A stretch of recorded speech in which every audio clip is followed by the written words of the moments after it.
तो दोस्तों, आप लोगों के रिक्वेस्ट पे हम अग्निवीर का पेपर सॉल्व करा रहे हैं। यह खंड का है, विज्ञान एवं गणित। तो इस पेपर में टोटल 50 क्वेश्चन होते हैं और 60 मिनट का समय दिया जाता है। तो हम पहला क्वेश्चन देखने चल रहे हैं। इकाई क्षेत्रफल पर लगने वाले बल को क्या कहते हैं? इकाई क्षेत्रफल पर लगने वाले बल को दाब कहते हैं। जैसे कि चित्र में प्रदर्शित है, 3 व्यक्ति P, Q और R समान बल से एक वस्तु को अपनी तरफ खींचते हैं तो वस्तु की गति की दिशा होगी। तो इसमें बल की दिशा होगी ऊर्ध्वाधर दिशा के ऊपर की ओर इसकी दिशा होगी। हर्ट्ज किसकी इकाई है? तो हर्ट्ज आवृत्ति की इकाई है। यह रेडियो तरंगों में किया जाता। आप लोग देखे होंगे सामान्यतः टीवी चैनल में आप चढ़ जाते हैं ऊपर, डिश एंटीना को इधर उधर घुमाते हैं तो घुमाते नहीं, आप उसका हर्ट्ज सेट करते हैं, या एग्जाम्पल के लिए आप ब्लूटूथ यूज करते हैं तो उसका एक हर्ट्ज सेट रहता है कि इतने हर्ट्ज पर वो पकड़ेगा, उसका एक फ्रिक्वेंसी मैच किया जाता है।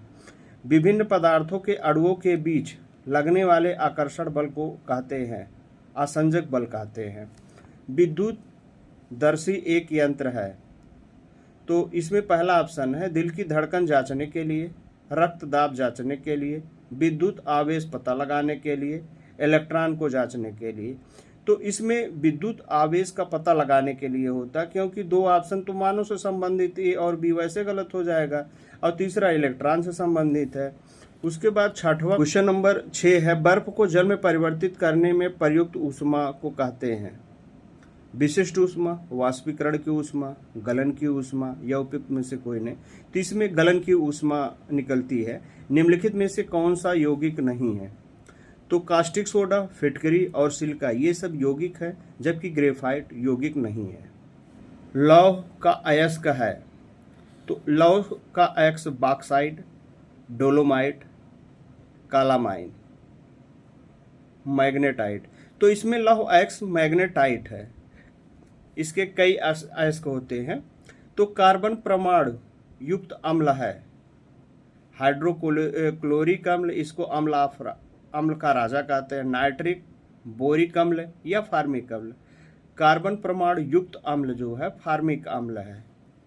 अब इसमें दिया है फेरस ऑक्साइड प्लस 2 मोल एल्युमिनियम लगाने पर Al2O3 प्लस लोहा मुक्त हो जाता है। तो ऊपर दी गई अपक्रिया को क्या कहते हैं? विस्थापन अपक्रिया, क्योंकि ये विस्थापित करके अपना एक यौगिक बना लेती है।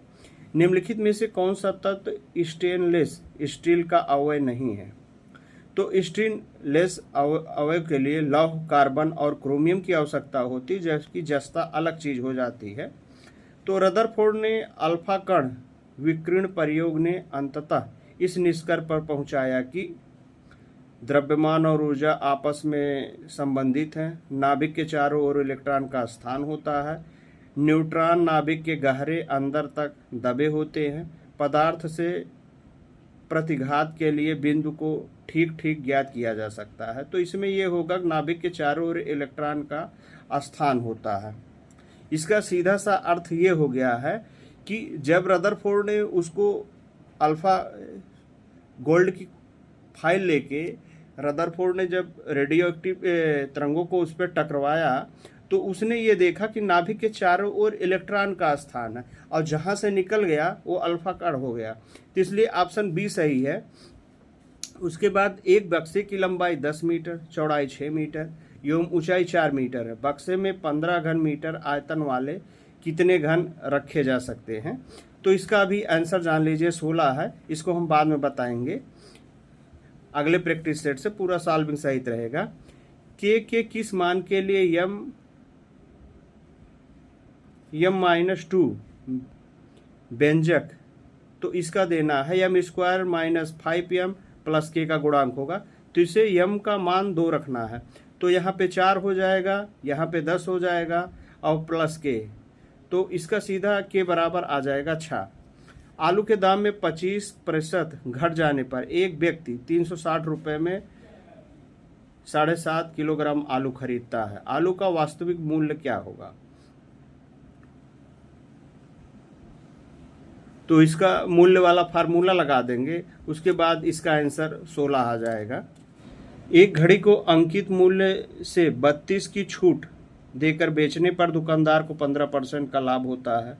तो घड़ी का क्रय मूल्य 320 हो तो अंकित मूल्य पर बेचने से कितने प्रतिशत का लाभ होगा?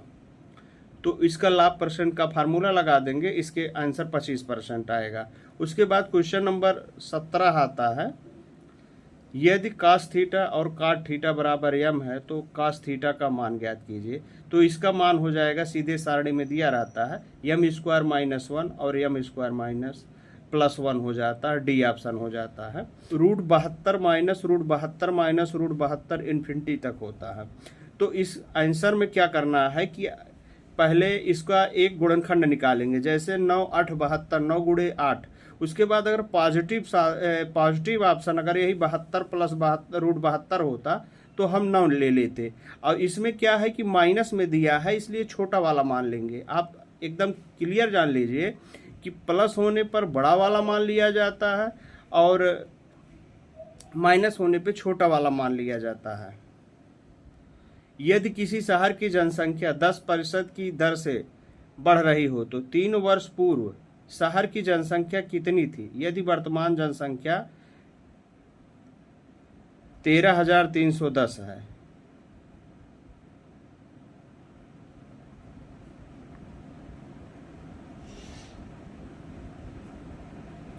तो इसको सॉल्व करेंगे, लगभग ए ऑप्शन आएगा।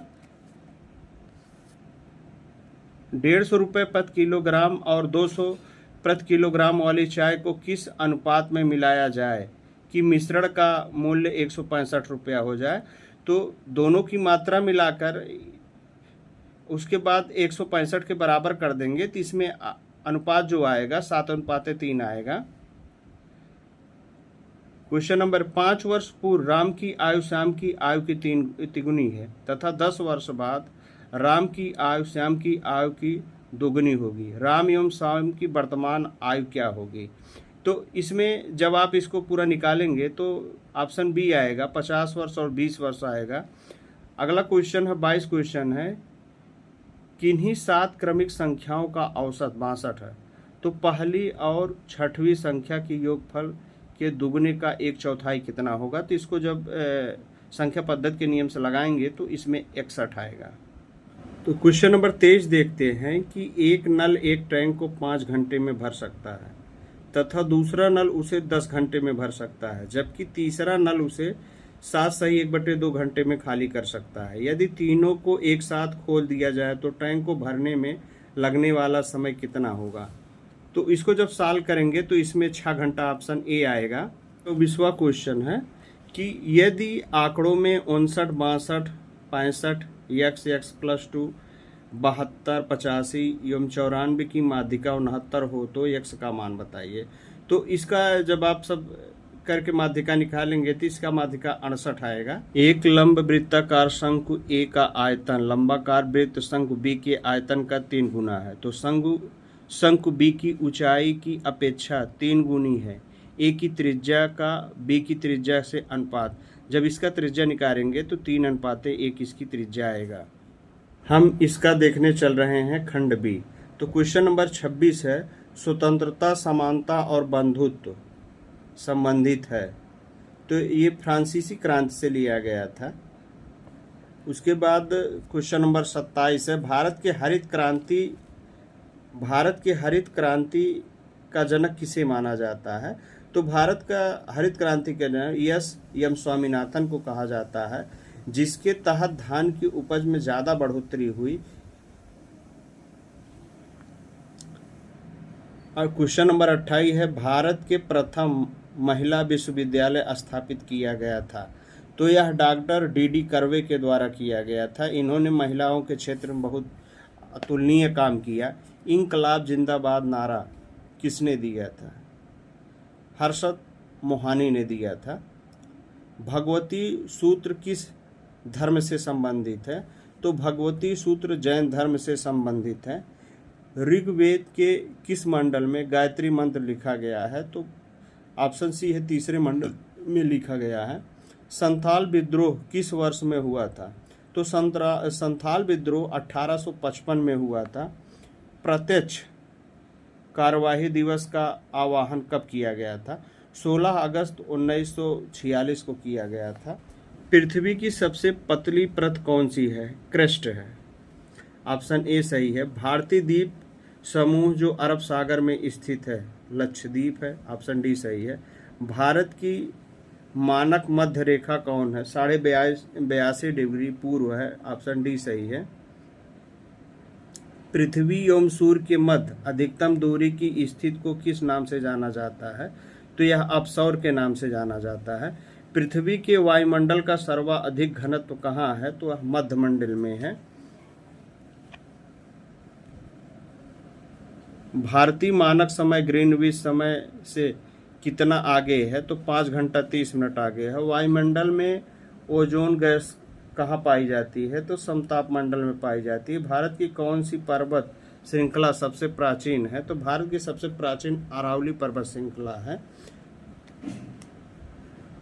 वर्ष 2011 की जनगणना के अनुसार भारत का निम्न जनघनत्व वाला राज्य अरुणाचल प्रदेश है और सबसे ज़्यादा जहाँ जनसंख्या है घनत्व वाला वह बिहार है और केंद्र शासित प्रदेश में दिल्ली है। सिमलीपाल वन्यजीव अभयारण्य किस राज्य में स्थित है? तो यह उड़ीसा में स्थित है।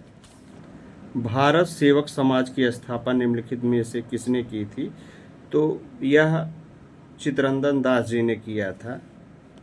बैंक क्षेत्र में एटीएम शब्द का अर्थ है auto teller machine. Option B है। अंतर्राष्ट्रीय न्यायालय कहाँ पर है? द हेग में है। विश्व के कुल क्षेत्रफल का कितने प्रतिशत भाग भारत के पास है? तो 2.4% भाग है, जिसका 7वां स्थान है। तो इसमें प्रथम स्थान रूस का है, उसके बाद दूसरा स्थान कनाडा का है, तीसरा अमेरिका का है, चौथा ऑस्ट्रेलिया का है। तो इस तरीके से इसका क्रम है। विजयवाड़ा किस नदी के किनारे बसा है? तो तुंगभद्रा नदी के किनारे बसा है। लाइफ डिवाइन के लेखक कौन है? अरविंद घोष हैं। रिंग किस खेल से संबंधित है? तो मुक्केबाजी से संबंधित है। तो इस तरीके से हमारा 50 क्वेश्चन पूर्ण हुआ और आगे से इससे अच्छा करके लाएंगे और मैथ का भी क्वेश्चन सॉल्व हो। तो आप लोगों से रिक्वेस्ट है कि हमारे चैनल को लाइक एवं सब्सक्राइब करें। जय हिंद, जय भारत।